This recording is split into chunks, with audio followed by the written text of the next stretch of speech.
às Palavras Cruzadas. Mais uma vez estamos aqui reunidos neste programa de estudo da Palavra de Deus. Nós iniciamos hoje uma nova lição, um novo trimestre, uma lição que nos vai remeter para o estudo do Êxodo. Um estudo muito interessante, diferente daquele que temos vindo agora no trimestre presente, mas muito interessante porque mostra como Deus se pode manifestar na vida do seu povo, na vida daqueles que lhe são fiéis. Nós começamos a lição, a primeira deste trimestre, falando do povo de Israel que estava cativeiro, que vivia em opressão no Egito. Eles tinham ido para lá no tempo do patriarca Jacó, com os seus filhos, e entraram lá cerca de 70 pessoas, na altura em que o seu filho mais novo, José, já era administrador do Egito, já era o primeiro-ministro de Faraó. Conhecemos bem a história e depois diz-nos o verso áureo, diz que aconteceu depois daquelas coisas, depois da morte de José, que passaram mais gerações e os faraós, aqueles faraós da altura presentes,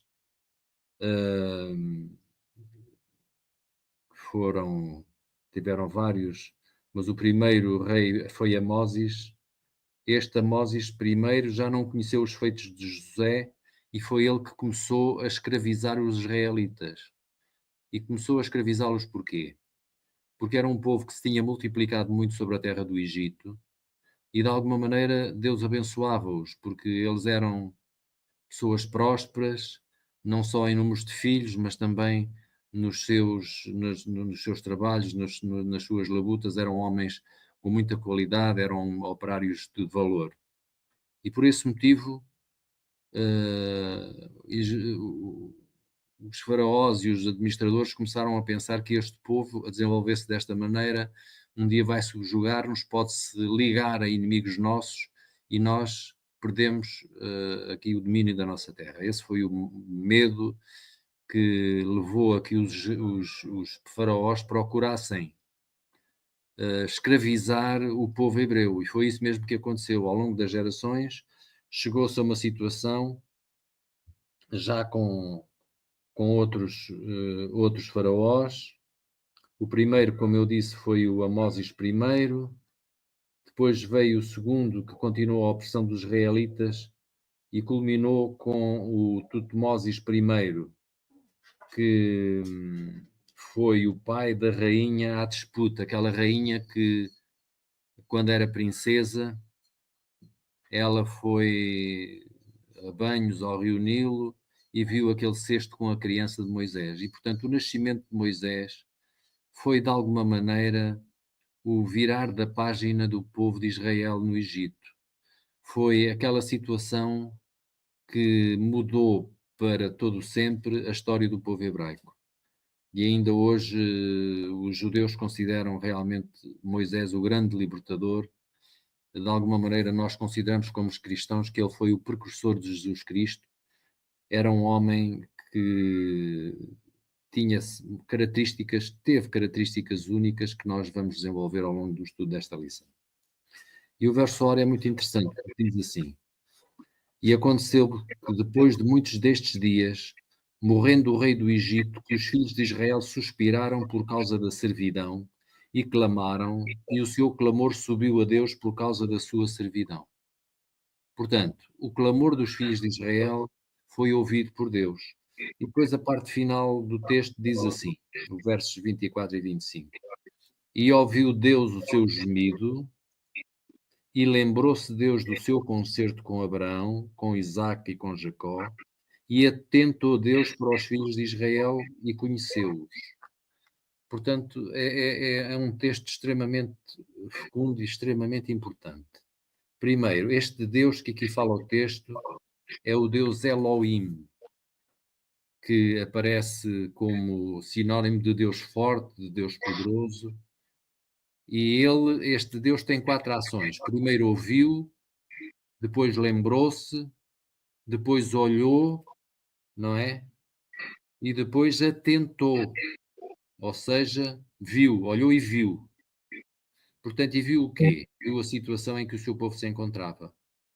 E, portanto, isto significa, estes versículos sublinham o conhecimento de Deus da situação, o seu cuidado, a sua vontade de atuar em favor do seu povo, e ele foi mudar o curso da história porque chegou a sua hora de intervir. Nós, às vezes, na nossa vida, temos este problema. Queremos que Deus intervenha, sabemos que Deus intervém, que Ele é fiel, mas queremos que Ele intervenha na nossa hora, no nosso momento. E é isto que nos leva, quando estudamos estes assuntos, ficamos a perceber o relativo que é o tempo para Deus, não é? E sabemos que passaram 400 anos de opressão do povo de Israel no Egito. 400 anos, não foram 400 dias nem 400 horas. É uma coisa extraordinária. Portanto, Deus lembrou-se do seu concerto. Quer dizer que Deus se tinha esquecido? Parecia aos olhos humanos que Deus se tinha esquecido, não é? Mas de facto não se esqueceu, como depois nós vamos ver agora para o futuro, e todas as histórias que vêm a seguir vão nos mostrar que Deus não se tinha esquecido. Deus lembrou-se, Deus, na sua suprema sabedoria, achou que era esta a hora de intervir. E nós não podemos, como seres Pois humanos... é muito bem escalpelizado já pelo...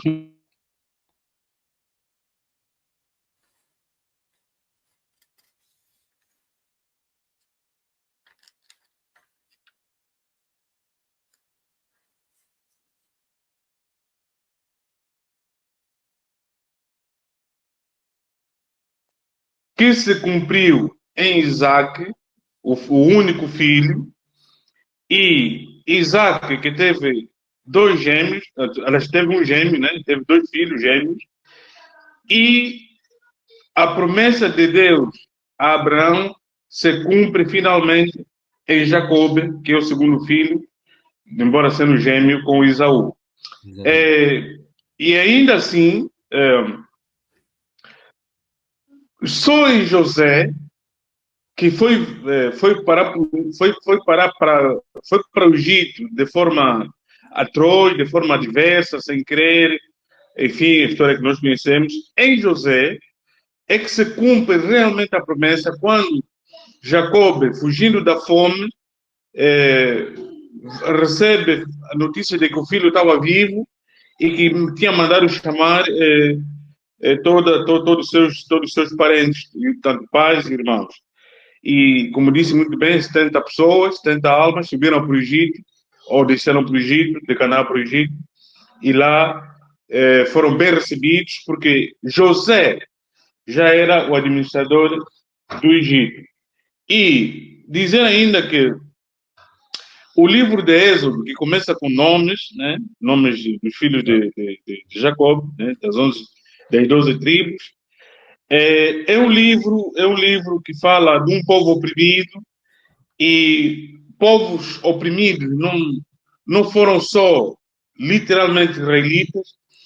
Depois do que o mundo, ou seja, depois da humanidade aceitar né, o pecado, a opressão passou a ser, ou passou a fazer parte da vida da humanidade, infelizmente. Mas aqui no livro de Êxodo, a par daquilo que os israelitas sofreram, aprendemos que Deus que ouviu o clamor dos oprimidos israelitas, viu as lutas dos israelitas, observou as lágrimas dos israelitas e depois, por Moisés, veio ao auxílio dos israelitas. É o mesmo Deus hoje que vê o nosso clamor se estivermos oprimidos ou quando estamos oprimidos, que vê as nossas lutas, ouve o nosso clamor, vê as nossas lutas, observa as nossas lágrimas e vem ao nosso auxílio. Só que nós somos tão impacientes, somos como crianças, que queremos as coisas para já, e Deus tem o seu tempo. Por outro lado, ele prometeu livrar Israel daquela escravidão de 400 anos, e lembrar aqui, amigos, que nenhuma daquelas pessoas que finalmente saiu do Egito depois viveu 400 anos. Pessoas viveram um certo tempo da sua vida na escravidão, mas a última geração, portanto, a quarta geração, ou a quinta, terá sido a quinta, ou a sexta, depois de José, Sim, sim. é que saiu com grande fazenda, com grande fartura, e Deus, como tinha prometido a Abraão, e finalmente em Jacó, eles sairiam do Egito, daquela escravidão, que já tinha falado a Abraão que o povo, a grande nação que sairia dos seus lombos, passaria por isso e iria para uma terra prometida, a Canaã terrestre. Ou seja, voltariam para lá, mas dessa vez numa outra condição. E nós somos oprimidos do pecado. E um dia Deus garantidamente nos vai levar para uma terra também prometida, que é a Canaã celestial. É verdade. Na segunda-feira fala-nos do contexto histórico, e o contexto histórico é muito interessante. Eu tive-me um pouco a estudar aqui os nomes de alguns dos faraós, sobretudo depois de José, não é? Os faraós que já não conheceram José e que depois, por essa razão, também não conheceram o povo a que ele pertencia, não é? O primeiro foi Amós. Ele já não conheceu os efeitos dele, ele nasceu no ano de 1580 e depois sucedeu-lhe Amenhotep I, que continuou a opressão dos israelitas e culminou com o seu filho Tutmósis I, que foi o pai da rainha Hatshepsut, que foi aquela que adotou Moisés, e esta rainha, ela foi também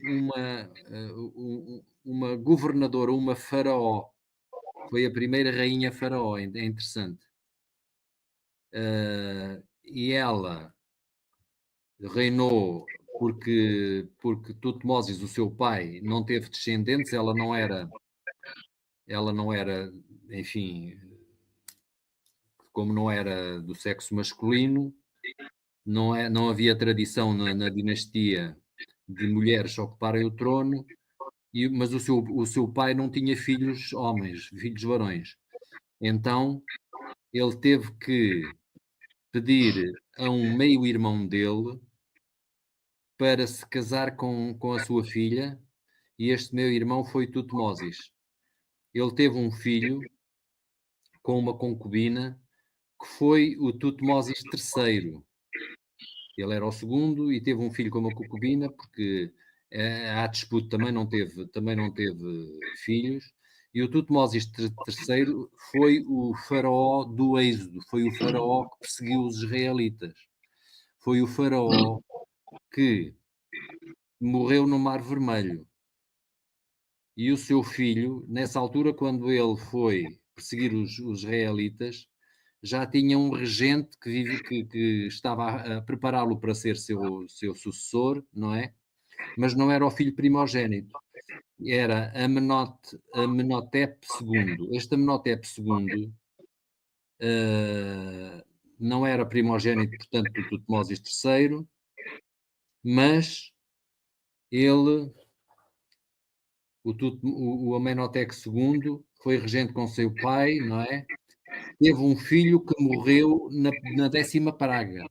Foi o filho de Amenhotep II que morreu, era o primogénito na altura em que se deu a morte dos primogénitos, e foi um dos filhos que morreu. O Tutmósis III, como eu disse, morreu no Mar Vermelho, e depois o Tutmósis IV sucedeu a Amenhotep II, mas ele não era filho primogénito, como indica portanto, aquele filho de Amenhotep II que morreu, o primogénito era quem sucedia sempre aos faraós. Mas isto mostra-nos até na história que, pelo facto deste primogénito ter sido morto, quem sucedeu foi o irmão mais novo, e isso aparece numa estrela da Esfinge. Aparece a indicação que este Tutmósis IV não era filho primogénito, porque o primogénito tinha morrido. É muito interessante vermos estes factos na história, porque Exatamente. vai confirmar tudo isto, vai confirmar tudo o que nós sabemos. Confirma que o Tutmósis III foi morto no Mar Vermelho, confirma que o seu filho, regente com o pai, não era primogénito, e que foi o primogénito deste filho que morreu, e depois o que lhe sucedeu no trono foi o Amenhotep II, que não era filho primogênito, era filho de segundo ou terceiro grau. Exato. Portanto, o de segundo ou terceiro filho, aliás. Portanto, vemos bem que este contexto histórico mostra exatamente aquilo que a Bíblia relata, não é? Depois nós entramos naquela fase da altura de Moisés, em que é dada uma ordem às parteiras hebraicas. Isto é uma coisa muito interessante, porque estas parteiras faziam os partos como antes se fazia em casa, iam às casas das hebreias, e depois elas receberam uma ordem expressa do faraó para fazerem o quê? Para matarem os filhos primogénitos, os filhos rapazes, os filhos varões. Primogénitos não, todos os varões. Portanto, só podiam viver as raparigas. Tudo isto era para quê? Para, evidentemente, a longo prazo, fazer com que a nação israelita desaparecesse. Exatamente. Este é o objetivo. E o que é que elas fizeram? Elas até são nomeadas, até a Bíblia fala do nome delas, era Cifra e Pua. Exatamente. E porquê é que elas, de facto, desobedeceram às ordens de Faraó? O texto diz-nos porque temiam ao Senhor. E isto é uma coisa extraordinária. Não é? Um povo gentio que só pelo facto de terem um contacto íntimo com as famílias israelitas, elas conheceram o Deus verdadeiro. Exatamente. E isto é uma coisa muito interessante que nós vemos na cultura egípcia. Era uma cultura idólatra, mas nós vemos que quando o povo de Israel saiu no êxodo, saiu com Moisés, não foram só israelitas, foram muitos. Provavelmente estas parteiras teriam ido também. Exatamente. Eram os vizinhos que tinham sido influenciados, que tinham sido evangelizados, dizemos nós hoje, pelo testemunho dos israelitas fiéis. E portanto, muitos dos egípcios saíram com o povo de Israel porque se consideravam já filhos do mesmo Deus dos israelitas. Exatamente. É muito interessante. Tudo isto Pois. Sim, sim. Pois, para acrescentar, dizer que só para fazer aqui um recuo, Jacob tinha muito afeto por José. Exatamente. E José, acho que o primeiro sonho dele mostrou e explicou que reinaria sobre a sua família. Essa questão da afeição de Jacob para o José, de ele ter feito uma túnica especial, faz aqui uma pequena incursão no contexto histórico do povo de Israel no Egito, onde José, depois de ser admirado por Faraó e empossado a governador, o administrador do Egito, lhe foi posto uma vestimenta especial. Portanto, isso faz lembrar que Jacob indiretamente estava a coroar seu filho como aquele que realmente reinaria num tempo em que Deus determinar, ou seja, no calendário de Deus. E não, o Êxodo... ele tinha perdido mesmo tudo isso perante os irmãos. Ele era, de facto, um menino, digamos, mimado, não é? Mimado pelo pai. E a gente sabe porquê. Porque ele era filho da única mulher que Jacó amava, não é? Exatamente. A história é essa. Exatamente. Portanto, a mãe, Raquel, era de facto a mulher que Jacó queria, que Jacó amava. Ele foi obrigado a casar com a irmã por aquelas influências de Labão, do seu pai, etc. Bom, sabemos a história. Exatamente. Mas, de facto, por causa do filho ter nascido, por causa dessa situação, realmente José foi sempre um menino mimado. Isso levou a problemas com os irmãos, não é? Exatamente. Levou a problemas com os irmãos. Que depois o venderam e fizeram todo o maltrato que fizeram, não é?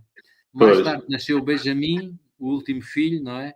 E que tornou a ser um filho querido, porque ele pensava na sua cabeça, Jacó pensava que tinha perdido o José, não é verdade? José, exatamente. E depois vão reencontrar-se todos no Egito e nós... Exato. Assim. E segundo a história, o êxodo terá acontecido em março de 1450 e por isso a Páscoa que por extensão se comemora ainda nos dias que correm, é sempre nesse período, ou finais de março, ou possivelmente, é sempre nesse período, entre março e abril, porque a Páscoa terá, aliás, o Êxodo terá ocorrido em março do ano 450 a.C. Foi E também neste dizer período, que, foi neste período, ainda por causa da história, foi neste período 1450, no período do Êxodo, que quem reinava no Egito era uma mulher, que era esta rainha que tinha criado, que tinha sido quem criou de facto o Egito. Moisés, exatamente. Ela reinou e morreu já no ano em que Moisés já estaria no Egito. Oh, exatamente. E também sobre as parteiras egípcias que se tornaram hebreias, eh, a lição, a Bíblia menciona em todo o livro do Êxodo e em toda a Bíblia sobre os egípcios. Não menciona, a Bíblia não menciona, não escute para você, não menciona o nome documental de nenhum faraó, apesar do poderio, entre aspas, humano que eles representavam na altura. Exatamente. Mas Deus, que escreve direito em linhas tortas, fez questão de que Moisés colocasse o nome de Sifra e Puá, porque, embora sendo egípcias, pagãs, entre seguir aquilo que os homens querem, aquilo que os poderes humanos determinam, mas que contraria o assim diz o Senhor, preferiram seguir o assim diz o Senhor. E no Novo Testamento, em Atos 5, 29, os escritos dizem que quando a verdade está em causa, ou sendo subjugada relativamente aos mandamentos dos homens, convém seguir o assim diz o Senhor. Então, essas parteiras têm os nomes na Bíblia porque serviram ao Senhor. E como é que eu digo, essa pena de morte decretada pelos faraós para que quanto menos homens egípcios houvessem, eles iriam diminuir e as mulheres não teriam filhos, não teriam varões. Também tinha como finalidade assimilar as mulheres para a cultura egípcia e anular, pelos planos de Satanás, a não vinda do Messias na linhagem prometida. O nome, outra coisa interessante ainda, quando Moisés nasce, é o nome que lhe é dado. O nome que lhe é dado é filho de ou nascido de. Quase todos os nomes egípcios tinham Hatshepsut, também é ela própria, Hatshepsut, Sim, sim. a filha de Faraó. O nome é o seguinte: os nomes têm esta designação: Ashmose, filho de Ak, ou Tutshmose, filho de Tut. Portanto, em hebraico, Mosés, ou seja, ele era filho tirado do rio, tirado do Nilo. Isto, aqui na explicação posterior, vem-nos a indicação de que o nome de Moisés é como os dos faraós, significa nascido de ou tirado de. O seu nome completo em egípcio era Api-Mose. Api era o deus do rio Nilo, mas Moisés, quando se refere em Êxodo a si próprio, ao escrever sobre a inspiração de Deus, ele cortou Api do seu nome. Porquê? Porque é um sinal da recusa em ser associado ao deus Nilo, porque o Nilo para os egípcios era um deus. Exatamente. Portanto, ele seria Api, Nilo e Mos, quer dizer filho do deus Nilo. Era este o significado do nome Moisés, era este, do nome completo. Ele só adotou o nome Mose, que veio dar Moisés, e pôs de parte o nome Api, que era o deus Nilo. Isto é também muito interessante nós percebermos, para desta maneira fugirmos da idolatria sempre, mesmo pelos nomes, seja pelo que for, devemos fugir da idolatria como Moisés, inspirado por Deus, fez. Portanto, mas continuando ainda na história, nós vemos que Moisés teve 40, a vida dele dividiu-se em 3 períodos de 40 anos. Exatamente. O primeiro período de 40 anos passado no Egito, ele nasce tirado das águas, como já vimos. Depois há uma mudança de planos. Como é que Deus às vezes usa, digamos, escreve direito por linhas tortas?